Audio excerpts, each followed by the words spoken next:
Tell me, O Muse, of that many-sided hero who traveled far and wide after he sacked the famous city of Troy.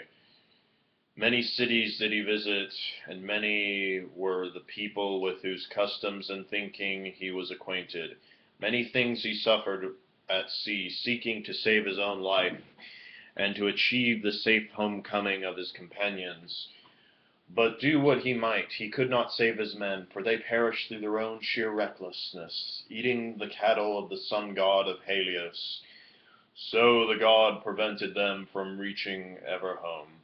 Tell me, as you have told those who have come before you, about all these things, O daughter of Zeus, starting whatsoever points you choose. So now all who escaped death in battle, or by shipwreck, had got safely home, except Odysseus.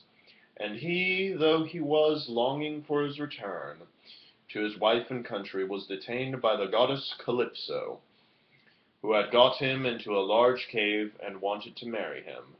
But as years went by, there came a time when the gods settled that he should go back to Ithaca.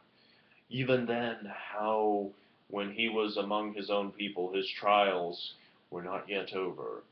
Nevertheless, the gods had now begun to pity him, except Poseidon, who still persecuted him without ceasing, and would not let him go. Now Poseidon had gone off to the Ethiopians, who are at the world's end, and lie in two halves, the one looking west and the other east. He had gone there to accept a hecatomb of sheep and oxen, and was enjoying himself at his festival.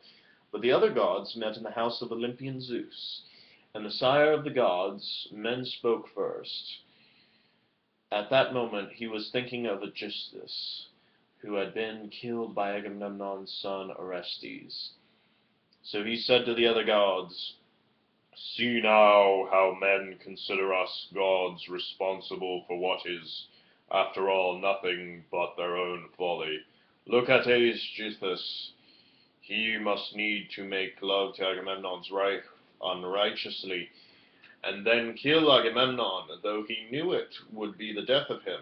For I sent Hermes to warn him not to do either of these things, inasmuch as Orestes would be sure to take his revenge when he grew up and wanted to return home. Hermes told this in all good will, but he would not listen, for he had paid for everything in full."